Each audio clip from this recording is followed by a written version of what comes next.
And we are back for another episode of Nine and Numb at Home. This one is another very special episode because we have got the group that we lovingly refer to as Nine and Numb 2.0. This is the second generation of Nine and Numb that ran from about 2002 to 2004, if I remember correctly. Is that right? That is correct, sir. Nice. This is the group that played at Sensations nightclub, for those of you who remember, from way back in the day in North Dakota. And who we've got with us today, we've got Brent, we have got Kirsten, and we've got Tommy, and we might have a couple more bounce in here now and then. Now, Tommy's having some issues with his phone, so we might be dropping in and out as we go. So just play along, as they say. So I'm going to ask you guys this. How we doing? I haven't seen you guys in years in some cases here. I'm alive. It's been damn near 20 years. Yeah, it's been a long time, 16 years. Yeah. But I think we're all doing pretty damn well and loving life and still keeping up our humor. So it's pretty sweet. Yeah. Nice. And we're all up north right now, except for myself. I'm in Florida, but the rest of you guys are all up north right now. Yeah, you traitor. Hey, but he kept it going down south. That's true. That's very true. That's a big deal right there. We are on year 20 for Nine and Numb. It's our 20th anniversary this year. I know, but Kelly's like that father that went out for a pack of cigarettes and never came back.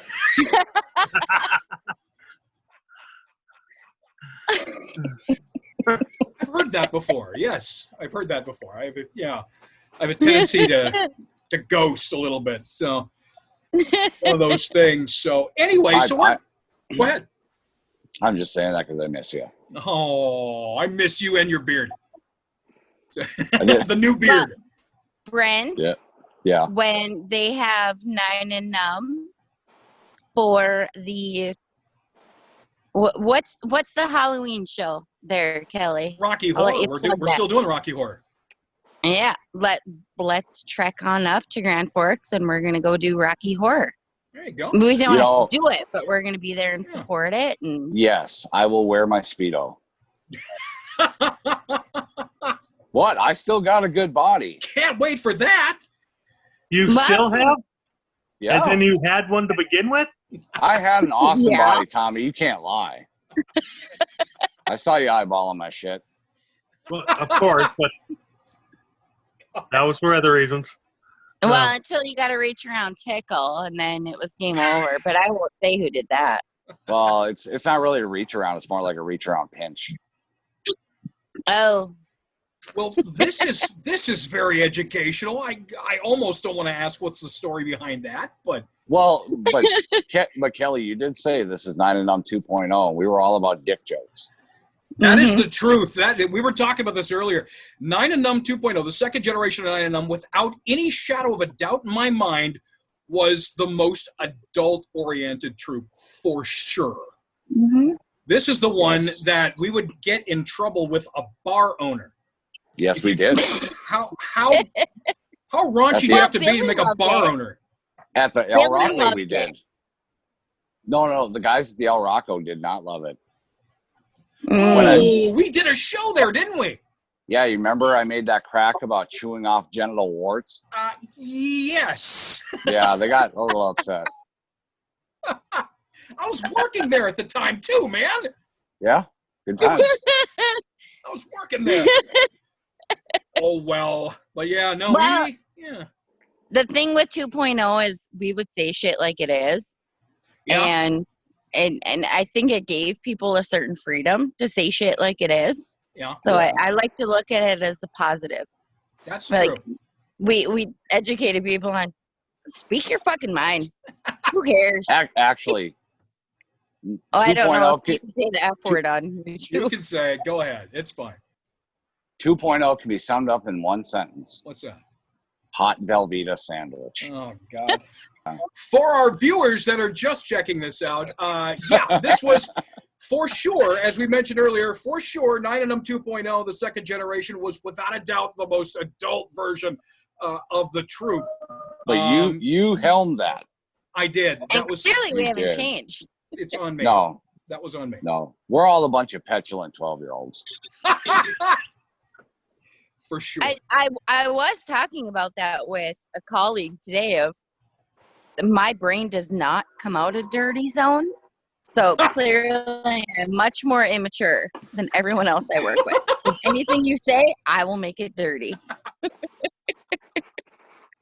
And I'm a safety lady. God, I'm going to have to bring that up.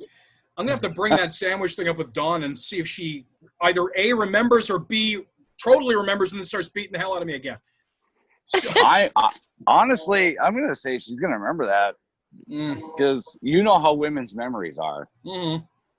I mean, you might have said that like. I don't remember that. Oh, God, I do. Vividly. Me, switch shirts for some reason. They put a balloon underneath his to give me a hunchback. Oh, yeah. In the scene. I don't remember anything. I remember part of it. And Brent is sitting off to the side of the stage. He's not in the scene. But I think you kept on going, Kelly, because you saw Trevor, you saw everybody who was sitting down, just they could not keep it together. Like, there's no commercial. And Trevor's pretty PG rated. Yeah, he was. He was pretty PG rated in those days. Absolutely. Yeah. It's too bad Trevor couldn't join us tonight. He's a pilot, and so he was on call tonight. So that's why he's not here with us. But he wanted to say hi, but he couldn't make it. So sadly. I miss you, buddy. Yeah. And his Catholic altar boy hairdo. Great hair. Well, do you remember he always had his hair parted down the middle? You know, like kind of, yeah. Yeah. Kind of, it'll be our secret, my son. Cool then. Yeah. Oh yeah, that was 2003. Super T-Rev. Altar boy. I love it, Brent. Yeah. Yes. Now, this iteration of Nine and Numb, as I mentioned before, played at Sensations Nightclub. You were the first troupe to not have played at the Comedy Gallery at the Westward Ho. And Sensations Nightclub, it was a building on the west side of Grand Forks that is no longer in existence. They tore it down 4 or 5 years ago, something like that. And so it's no longer in existence, unfortunately. But you guys might remember this. This was when they were building the new dance club downstairs called Deviate. Yes. Oh, yes. Yes. And we had our own Nine and Numb closed off area just for ourselves with bottle service, the whole deal in there. VIP. Yeah. Yeah, we were VIP. We had our own VIP room at Deviate. That's because we were sexy. We were ballers, man. What can I say? We were ballers. The room that I don't think it was green when we started, but it definitely turned that way when we finished. Well, it glowed after us. I know that. My God. No black lights allowed. You don't need to bring a black light into a room, that's for sure. I know. Now, this troupe is bleach. This version of Nine and Numb, this generation of Nine and Numb, is also the one that played the Red River Comedy Jam 2 years. Yep. And did the I think we called it Fool Duel or Duel of Fools or something like that when we went up against Chaos from Fargo, who eventually became Generation 3 of Nine and Numb, and a group out of St. Cloud, Minnesota that I cannot remember their name. Something about kids, something. We did the Duel of Fools. Yeah, we whipped their ass though. Yeah, we did. Nice. We abused them. It was one of those things like that movie Sandlot. It was almost like we knew we were going to win before we went. Yeah. Now, that's true. I have something to show you guys that I dug deep down into my closet to find. I hadn't seen this in a very long time, and it was still in a sealed box, but I found it, so I want to show you this. See if you guys remember this or not. If it's that, oh my God, it is that jersey. The old Nine and Numb hockey jerseys that we wore from that era. You know what? I never got one of those. You didn't? I can't find mine. Really? Well, I couldn't find this either. I think I moved too many times. Yeah. Weird. I move a lot. I found it deep down in the closet there, and I know that I have the old black and white ones that we had. It was white, had the long black sleeves, and I had that thing actually restored a while back. I had it taken to a clothier, and they restored it for me. Took the arms off of it, recolored, did all this stuff so that it would be in good shape again. And that's sitting around somewhere in a box as well. I'm pretty sure I still have. Do you remember when we had the photo shoot with the paper? I think it ended up in like the Herald and the Forum. We were downtown Grand Forks and we're posing, and I still have that. I'll have to share that. Yeah. I think I have a copy of the Herald from that one. Yeah. Oh, yeah. Marilyn Haggerty. Oh, yes. This was the era when I was doing the Marilyn Haggerty jokes. For our viewers here, Marilyn Haggerty is a local reviewer from the Grand Forks Herald who made it big nationally just a few years ago for doing a review of, I want to say it was Olive Garden. It was Olive Garden. And she's still doing it. She's still doing it? Uh-huh. That's hilarious. I used to play her on stage. She was on the radio, I want to say. Her and her pool boy Miguel. Yep. Yes. Just before COVID, they had her on the radio at the Ground Round. Really? Ground Round is still open? Well, just in Grand Forks and Bismarck. I mean, Ground Round is awesome. So Ground Round can send some money to Nine and Numb for this plug. There you go. Buy me a jersey. There you go. Sorry. No, it's okay. I bought my own baseball shirt and had the logo put on it. Yeah? What? Yeah, is that what happened with that? Yeah, you did. Yeah, I remember that. Really? Yeah, you said I could. That's amazing that I didn't get your shirt. That's all right. Huh. Was it before you were part of it, or? Yeah. I was the gross guy. No, I performed. I was the king of gross. Kelly even had to tell me to take it down a notch. Oh yeah. We had to do that. That happened so many times on stage during those couple of years at Sensations, where we had to sit down during our practices on Sundays and sit there and go, okay, here's what went wrong. We can't talk about Velveeta sandwiches anymore. And we can't do this, and we shouldn't do that. And because we were, if I remember, we had hecklers. We had enough people in the audience to actually get hecklers, and we were just cruel to the hecklers, if I remember correctly. Oh, yeah. I think a lot of it, too, was 2.0 was when Nine and Numb officially became a business. So it was, okay, we have a standard. It was during we have to follow. So, but we still wanted to be able to play. Yeah, so it was kind of like, how do we play and play to the audience, but we're still business-like? Yeah.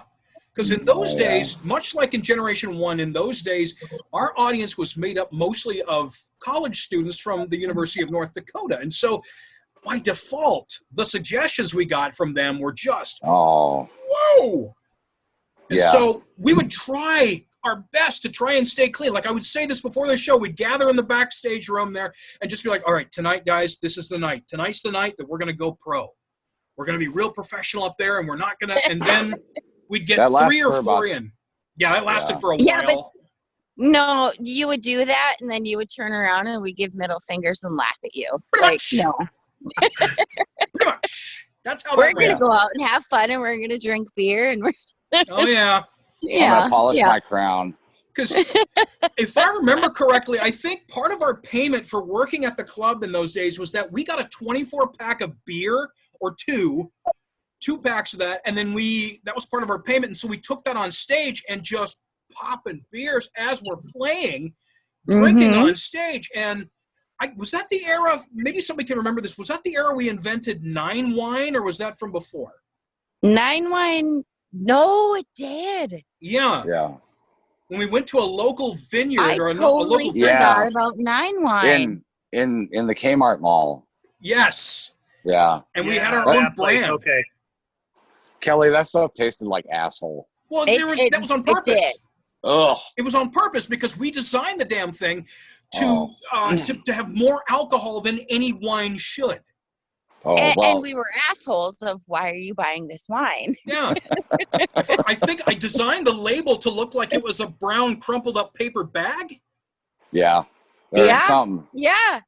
It was like, okay, you're desperate. You're trying Nine and Numb's wine.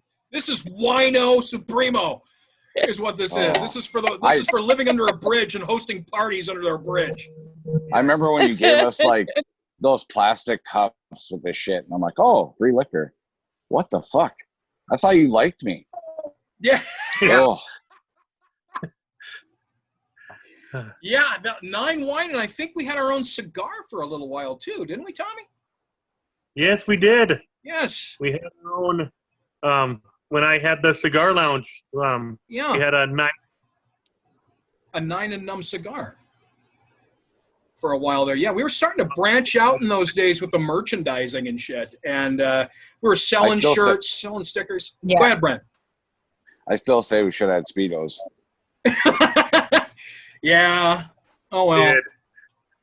You had your own Speedos. Nobody said no. Oh, I they, think Did. 2.0. that was unlicensed. The unlicensed. You were Like saying, Kirsten? I know that the groups since 2.0 have done amazing work, but I think 2.0 really, really wanted to see something take off Yeah. and go hardcore and get out Yeah. there. And we were willing to do it. Like, Yeah. we're going to do this show. I mean, that's where Rocky Horror came from. And Yeah. I mean, Yeah. a lot of it's attributed to you. 2003. We're going to do this. Yeah. And we were, obviously, we're on the call. You know, it's like, oh, wow. So there's the dedication that wanting to see it get somewhere. So the marketing and the wine and the get our jokes, but also Yeah. 2.0 is when we decided that we were going to try and make this thing a thing.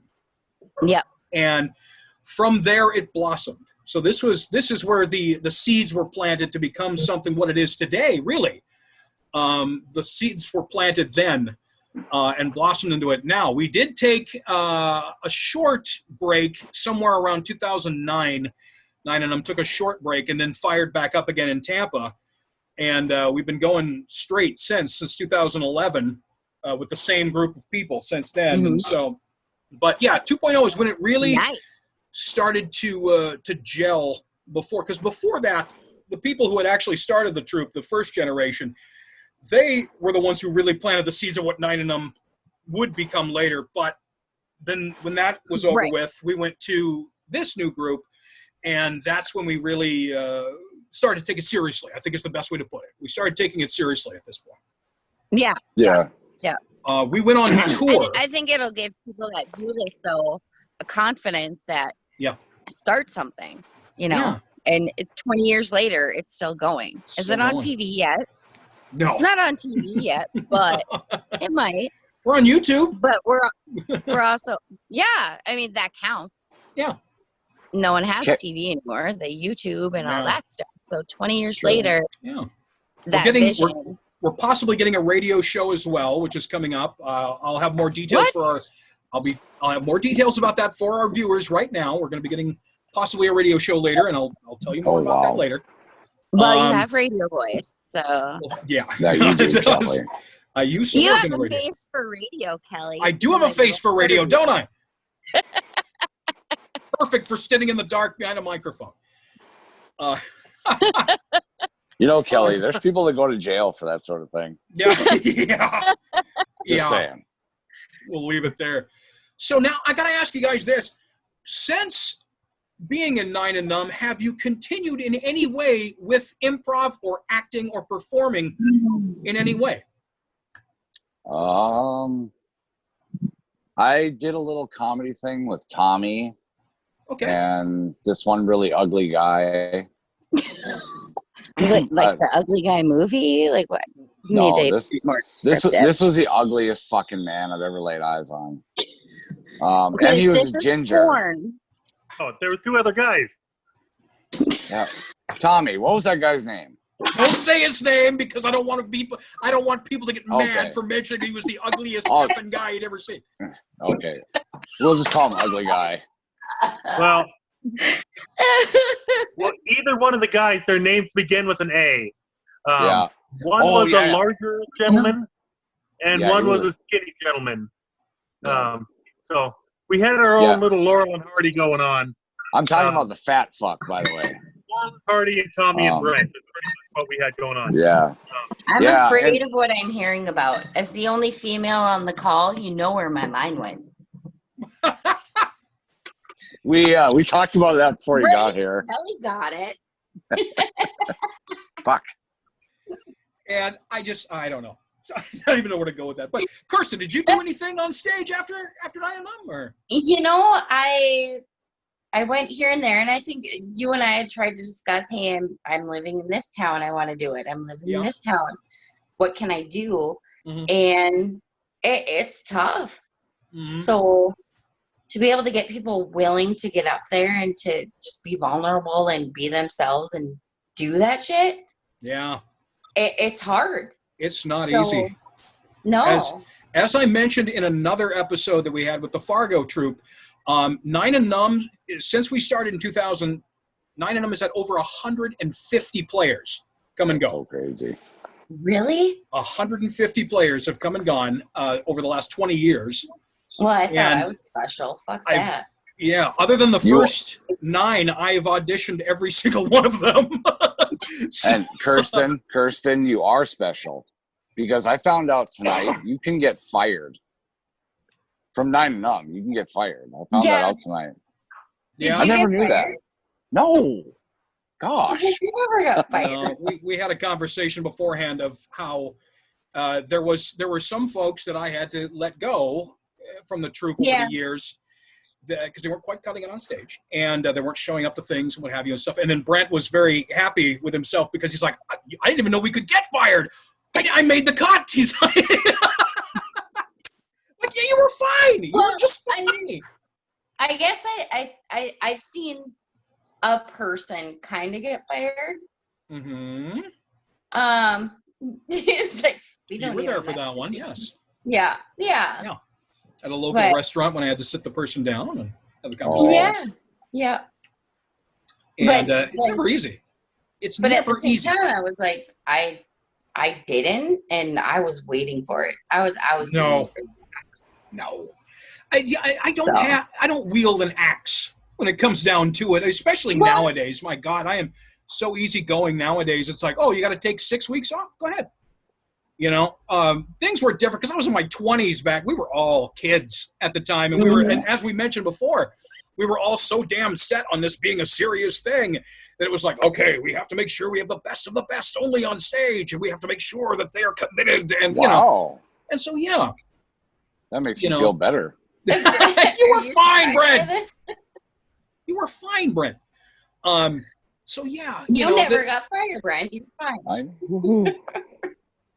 It's never easy to have to do that sort of thing with someone, especially in the arts, you know, because and I've had it happen to me too. You know, I've been, sat down before, not in Nine and Numb, obviously, but in other, places I've had to be sat down. It's right. But because there was a time. Keep on going in and out. I want to tell my favorite story here about trying to be professional. My story about being professional was my first, after the audition period of the 4 weeks, my first show, we played that Cragen's Resort over, and we played for like the Minnesota State Junior College. That's right. Like that. And we were told like 3 minutes beforehand, okay, you can't use any references to drugs or sex or alcohol. And we were like, should we just go home? Is it? We get through it, and we're getting laughs. I'm in like 2 the entire night. Like 2 things, right? Because I was brand new, and I was still trying to learn. And finally, we do, at the end, we do that Jeopardy game. And we all leave, and Don being the moderator of everything. And it came up, and, Kelly's, knocked it out of the park. And I forgot who else. I think Trevor was up on stage too, and I was the other person. And finally, it was like the question was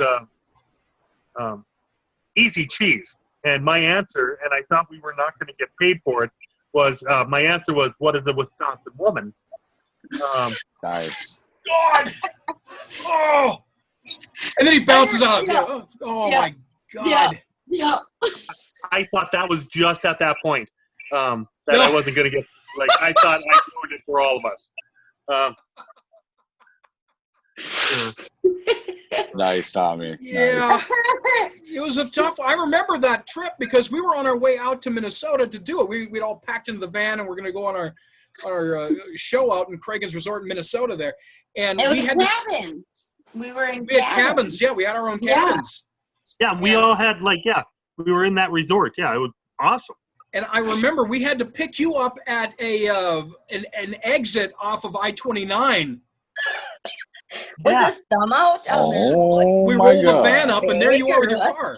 No, because Okay, hold up. because it was like, hey, we have to leave now, and I was like, I can't get to Grand Forks in that time. Yeah. And then it was like, on our way, just meet us at the. It's like, so I threw a toothbrush in a bag, and I pretty much probably doing 90 to get there. And I get there, and literally, you have everything? Yep. And that's when I found out that I had left the lights on in my car that whole weekend. Oh. But my roommate needed his wallet in my car, so he went out to the car and he turned everything off. So it was good, but he started back up when we got back. But yeah, I found out. I almost didn't have it there. Holy God. That was a fun trip. I remember that one. I was gonna say, but the trip was fun. Yeah, it was a fun trip. We got we got free hotel rooms. We got paid. Got to eat for free. Got to party in cabins. On the lake. So. And this Asian woman who came up to me and she said, "Hey, I have a joke for you." And we're sitting in that bar area in the resort. Yeah. Area, and she goes, "If a baby. Whoa. Crossing the line. Here we go.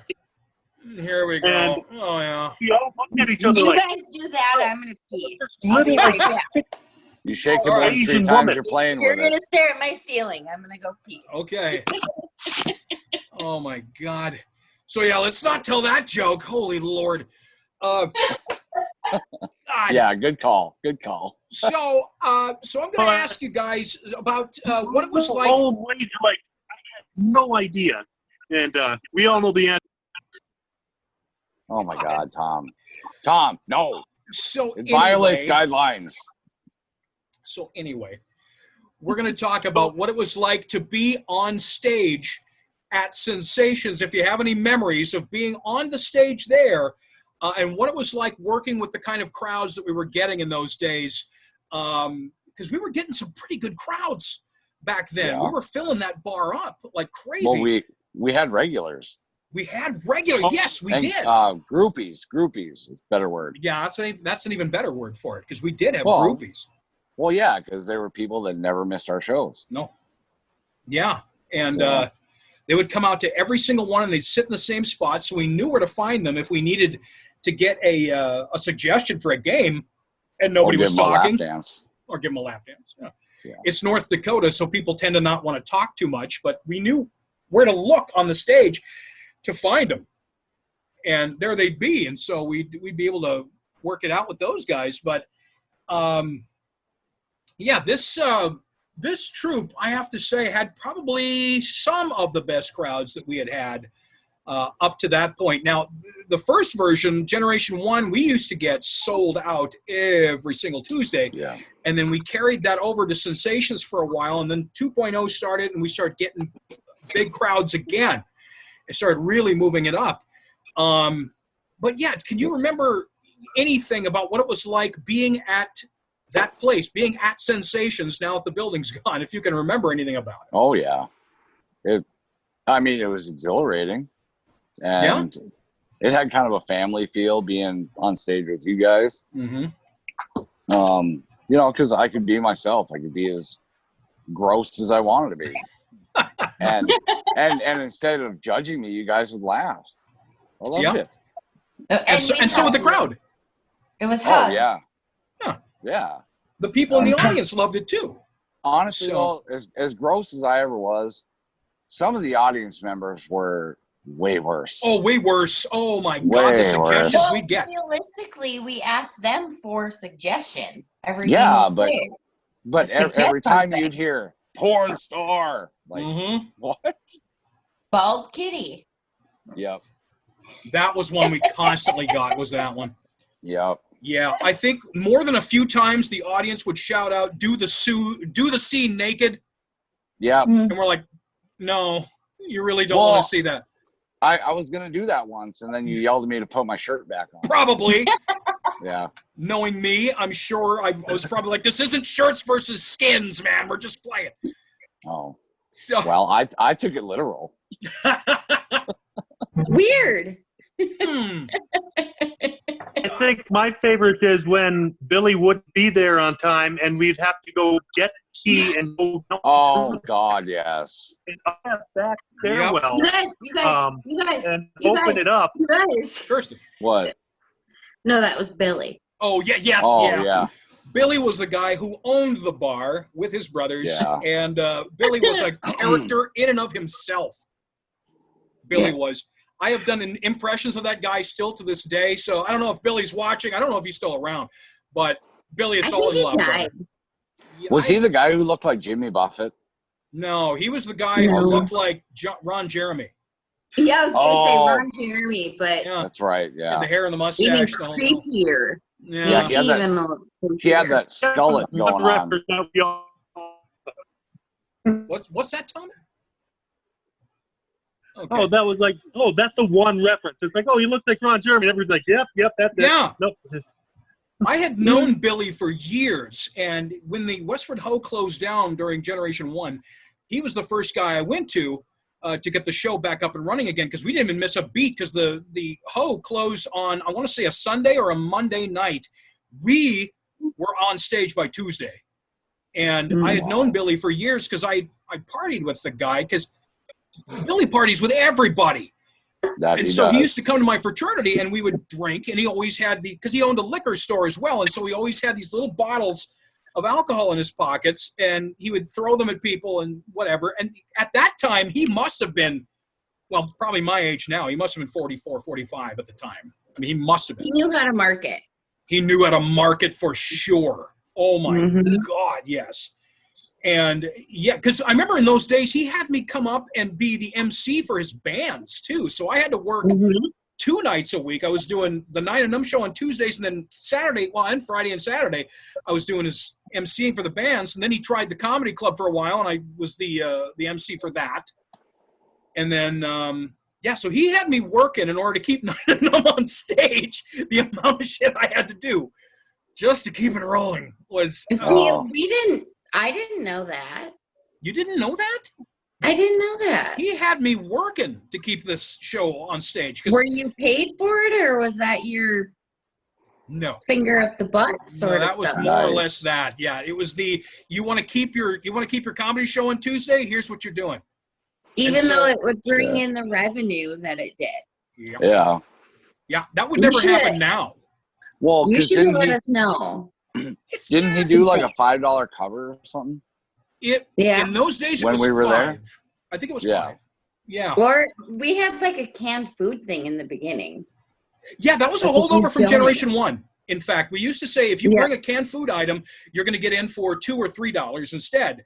And then we would gather all the food up, and before we took it over to the food pantry, we would rate it because we were all poor ourselves. I was going to say, because we were hungry. And we'd be like, oh my God, Chef Boyardee, this has meat. I'm taking this home. It's ravioli, bitches. Yeah. And then we bring this big box of vegetables to them, and they're like, well, thank you. This is great. And we're like, you don't even know what we used to have. We were all poor. Had no money. Bastards. Well, I mean, it was how we got fed and paid. More or less. Because we were making nothing. He was making all the money, and then I was working my ass off for him and being his girl Friday, so to speak. I'm sorry you were his little bitch. I wasn't aware that you had to do that. But I learned a lot. 20 years later. I learned a lot of valuable information about how to negotiate from those days. And it would never happen now. Because now it would be like, okay, so here's what's happening. We're getting 75% revenue on the show, and you are going to make all the bar, and I am going to MC for you? Sure, that's going to be another set fee, and then to MC for your concerts, that's another set fee. If I had been young or, my age now then, that's what would have happened. But now, that would never happen now. No way. Yeah. So let's talk a little bit about something else, another first for Nine and Numb, which is an unfortunate first, quite honestly. Oh, no. Nine and Numb 2.0 is the first version of Nine and Numb to have lost a member. Matt. Matt. Talking about Matt. Sergeant Matt Harmon. Matt. Yeah. Yep. Sergeant Matt Harmon was a player with Nine and Numb back in the day, and unfortunately, he passed away. He was a sergeant in the United States Army, and he passed away in Afghanistan on active duty by I believe it was an IED, an improvised explosive device, back in 2011, actually, is when it happened. So this troop is the first one to ever have a member die on us, pass away, unfortunately, the first one to have that happen. Let's talk a little bit about what it was like working with Sergeant Harmon on stage. We knew him as just Matt, of course, but what was it like working with him on stage? Do you have any memories? He was always supportive. Yes, he was. I believe he was. For me, Matt had an unbelievable amount of energy, and he was the most gung-ho human being on and off stage that I had ever met. When he got into a scene, he jumped in head first and was absolutely committed to the character, absolutely committed to the scene. And he was one of those first characters, or not characters, but first players we'd ever had in Nine and Numb that was more than willing to hand the spotlight over to anybody that was doing a scene. If he was in a group scene, you could count on Matt to be in the background, handing that spotlight over to people. He was setting up gags for others to take home, so to speak. And that was my memory. I remember my audition. I was scared shitless because I had never done anything like this before.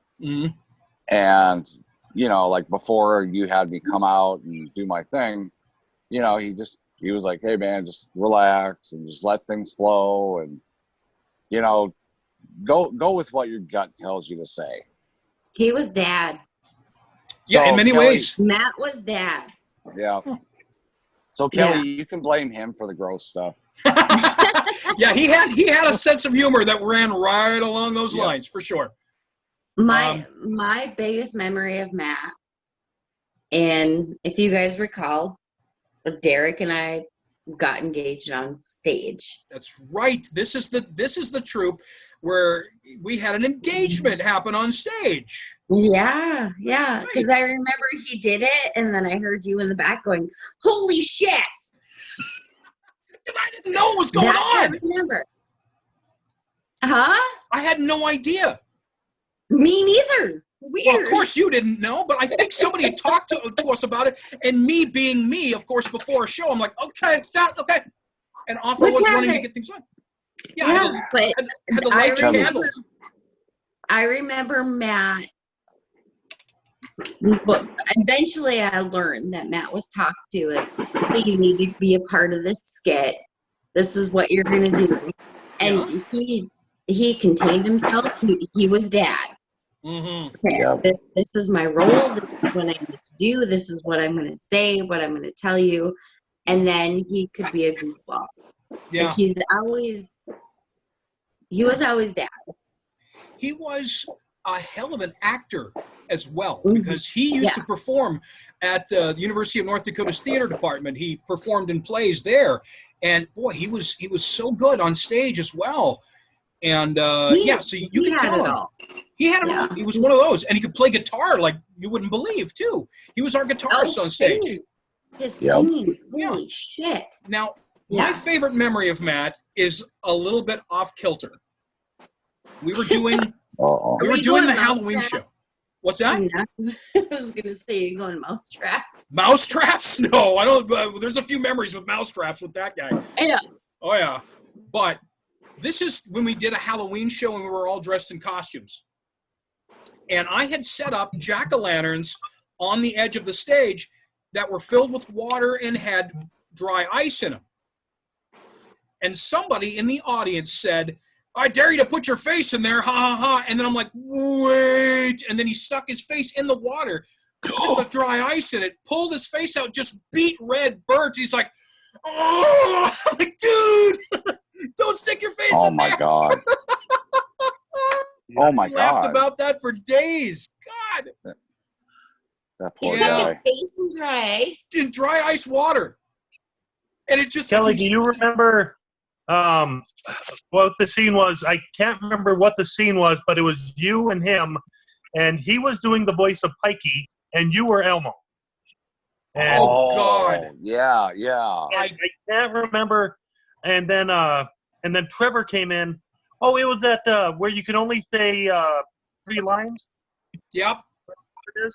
Yeah. And Trevor was in the middle.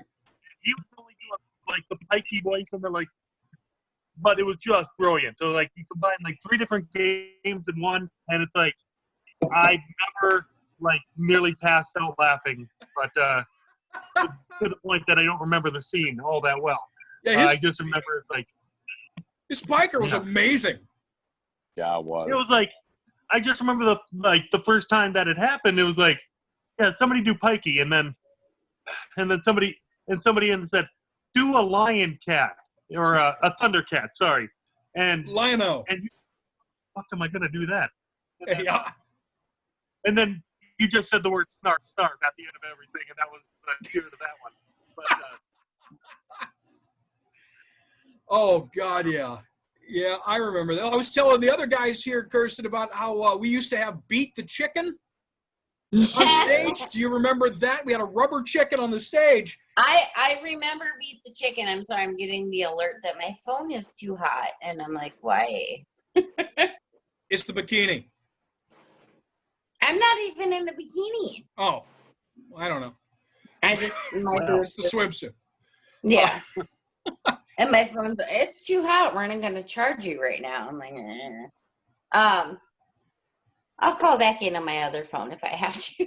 Yeah, if you have to. You got But, 2 yeah, phones? I'm going to be gone here in about 2 minutes. I have to go down to the waterfront here and do that fun stuff. So I'm you gone gotta in go. about Sounds like you're running drugs off cigarette boats. What the hell? Yeah.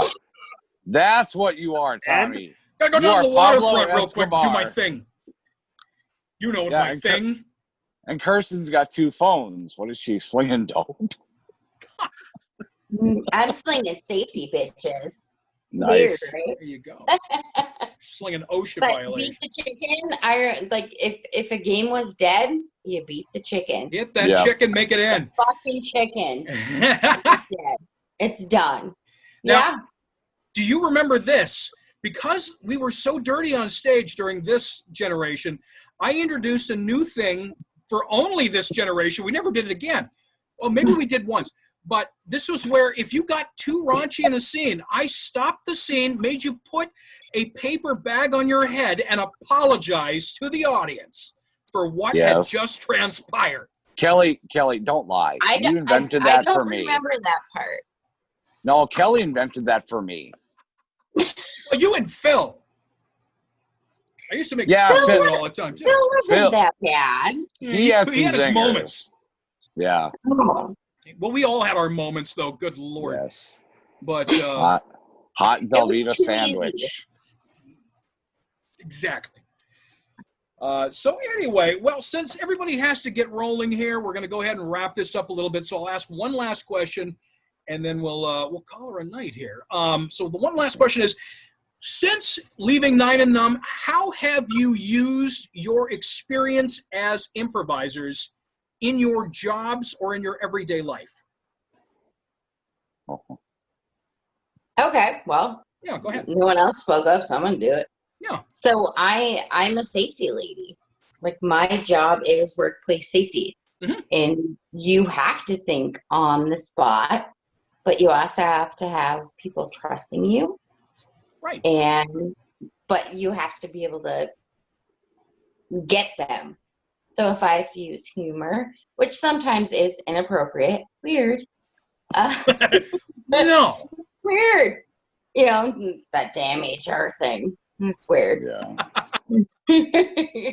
Well, today, here's an incident, and do I report this? No. Okay, show me. I have to take my pants off. I'm like, oh, this could be fun. You know,